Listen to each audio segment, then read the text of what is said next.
Pemirsa, jelang 1 bulan pendaftaran Capres dan Cawapres, kini yang sangat berhembus kencang adalah kemungkinan hanya ada 2 poros di Pilpres 2024. Ini bikin masyarakat bingung, mengingat saat ini kan sudah ada 3 Capres, pemirsa. Ini sebenarnya hanyalah omongan saja ataukah jangan-jangan memang ke arah sana, pemirsa. Itu akan saya bahas di Apa Kabar Indonesia malam hari ini. Sambil saya menunggu, narasumber saya akan tersambung lewat sambungan Zoom. Tapi di studio TV One, saya sudah bersama dengan pengamat politik kita, Mas Khairul Umam. Selamat malam, Assalamualaikum Mas Umam. Ya, Mas Umam, menjelang Pilpres kita pasti akan tahu ada banyak isu pasang surut timbul tenggelam. Tapi jelang pendaftaran Capres berhembus kencang hanya ada 2 poros. Ini dari elit PKB sendiri, kan nggak mungkin nggak ada maksud. Sindiran memang akan dibentuk ke arah sana atau sedang didorong ke arah sana, seperti apa? Ya, apa yang disampaikan oleh Wakil Ketua Umum PKB, Mas Jazil atau Gus Jazil, saya pikir itu adalah sebuah informasi yang cukup menarik. Tetapi kemudian validitas informasi itu tentu harus kita uji. Tetapi dari basis data yang kita temukan sebenarnya Mbak, survei yang kita lakukan di bulan Juni, kita menemukan bahwa ada satu basis pemilih yang cukup cukup memadai dalam konteks pro perubahan. Meskipun angkanya tidak dominan, tidak besar, tetapi ada ceruk massa sekitar 40%. Nah, kalau misal kemudian itu diarahkan untuk menjadi 2 gerbong utama antara perubahan dan juga pro keberlanjutan misalnya, bisa jadi itu kemudian menjadi insentif elektoral yang lebih kepada misalnya pasangan Anies Baswedan dan Muhaimin Iskandar. Tetapi itu sisi yang kemudian barangkali agak positif. Tetapi sisi yang lain, kita juga harus menduga apa di balik agenda atau statement dari Mas Jazil sendiri.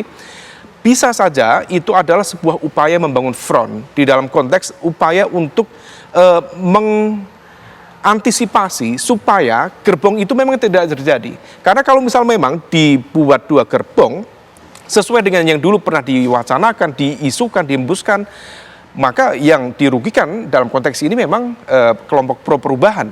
Karena bagaimanapun juga kalau misal gerbong dari Pak Prabowo dengan Pak Ganjar bersatu, PDIP dan juga Gerindra bersatu, saya pikir sangat kuat dan juga begitu mudah untuk melibas elemen pro perubahan. Nah, oleh karena itu di level ini memang masih penuh dengan dugaan, tetapi saya pikir dengan melihat peta yang ada, rasanya tidak mudah bagaimana kekuatan elemen tertentu bisa membuat 2 gerbong itu, kecuali ada sebuah kekuatan besar, tangan kekuasaan yang begitu besar yang harus menghentikan salah satu. Tetapi kalkulasi politik per hari ini, ego dari masing-masing kutub ini masih menciptakan poler yang cukup kuat di 3 poros koalisi ke depan. Baik, ditahan dulu Mas Umam. Sekarang saya sudah tersambung dengan Wasekjen PKB, Bang Saiful Huda, dan juga saya sudah melihat di sini Waketum PAN, Bang Yandri Susanto. Sambil saya menunggu perwakilan dari PDIP, Bang Andreas Parera, ternyata juga sudah tersambung, pemirsa. Tapi saya mau pertama kali bertanya dengan Bang Saiful Huda pastinya. Mas Huda, intinya atau sederhananya supaya masyarakat kita ini mengerti nih, maksud dari omongan Gus Jazilul Fawait, apakah memang benar ada pihak-pihak tertentu yang menginginkan Pilpres ini hanya 2 poros, dan pastinya ini akan menjadi hal yang sangat berat untuk Anies dan juga Caimin. Seperti itukah? Ya, yang pertama kami sampaikan bahwa mau 2 poros, mau 3 poros, pasangan Amin siap untuk terus bekerja dan memenangkan Pilpres. Jadi kami memang relatif tidak terlalu terganggu apakah 2 poros atau 3 poros. Itu yang pertama.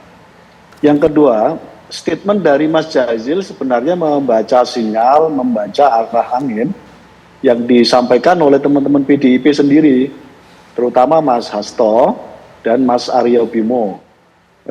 Dalam kesempatan minggu-minggu terakhir ini, beliau-beliau menyampaikan bahwa akan diupayakan pimpinan-pimpinan partai, baik yang di poros PDIP maupun di Indonesia Maju, untuk bisa duduk bersama dan membahas kemungkinan untuk dibikin 2 poros. Jadi bukan dari kami sebenarnya lemparan isu menyangkut 2 poros itu. Kami hanya merespon dari apa yang disampaikan oleh teman-teman PDIP. Dan kemarin Dan sampai hari ini tadi saya dialog di stasiun TV yang lain juga mengkonfirmasi itu, bahwa memang masih ada upaya dari PDIP dan teman-teman di poros yang sebelah untuk supaya ada 2 poros. Itu yang kedua. Yang ketiga, dalam konteks Pilpres 2024 memang kita bisa pahami betapa suasananya cukup gundah ya, karena sampai hari ini dari 3 pasangan calon presiden belum ada yang memenuhi angka psikologis aman, elektabilitasnya 51%. Karena itu upaya dan ikhtiar untuk terus menjodohkan sana sini pasti akan terus terjadi, karena memang publik masih menunggu sampai hari ini belum menjatuhkan pilihan mayoritasnya kepada kandidat tertentu. Ya. Nah, yang ketiga, kami sejak dari awal punya komitmen jangan sampai ada 2 poros. 20% presiden threshold itu sudah mereduksi proses dinamika demokrasi kita sebenarnya. Karena itu waktu itu PKB sempat mengusulkan kalau bisa presiden threshold kita jangan 20% tapi 10%. Nah, kita ingin jangan sampai 20% presiden threshold sudah mereduksi demokrasi kita, dan kesininya malah nanti akan tereduksi lagi kalau hanya 2 poros. Baik, sekarang saya ingin ke Bang Andreas lebih dahulu. Ketika ada yang mengatakan kemungkinan ada pihak-pihak yang menginginkan 2 poros, itu kemudian arahnya kepada PDIP. Benarkah seperti itu, Bang Andreas? Ya, gini Caca. Jadi saya pendapat dengan apa yang disampaikan oleh ini tadi Kang Huda tadi. Jadi sebagai partai yang mengusung capres itu 1 poros, atau 2 poros, 3 poros, 4 poros kita siap gitu. Itu prinsip bagaimana kita bertarung gitu dalam pilpres gitu. Dan proses itu saat ini masih sangat terbuka gitu, dalam arti kedua partai-partai ini kan di dalam mengusung calon presiden dan wakil presiden tentu berhitung untuk ikut di dalam poros yang menang gitu, dalam arti ikut bergabung untuk menang gitu. Ya bisa aja gitu, dalam arti hitungan-hitungan kalau daripada harus kalah, memang ya sekarang posisinya memang kalau kita lihat dari persentase threshold, yaitu juga 20% digabung-gabung antara partai-partai ini mungkin melewati atau mendekati 50% gitu. Tapi kan dari segi elektabilitas kan kita lihat masih sangat terbuka. Nah, kalau daripada kita bermain tapi dengan hitungan kemudian akan kalah, ya mungkin juga bisa terjadi bahwa terjadi penggabungan sebelum proses pendaftaran nanti. Jadi peluang yang disampaikan oleh Mas Jasilul itu bahwa ruang menuju pada dua poros saja itu masih sangat terbuka juga gitu. Jadi masih ada kemungkinan itu gitu.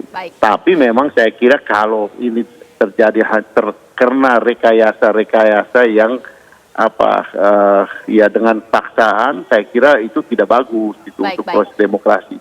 Tapi kalau itu berjalan sesuai dengan hitungan-hitungan politik, kalkulasi politik dari masing-masing partai, itu adalah hal yang wajar di dalam alam demokrasi gitu. Baik, nanti saat lagi saya tanya kepada Bang Yandri, kalau pada akhirnya nanti ujungnya adalah 2 poros, jadi apa? Kita disajikan dengan begitu drama politik, ujung-ujungnya hanya 2 poros, sesaat lagi di Apa Kabar Indonesia Malam.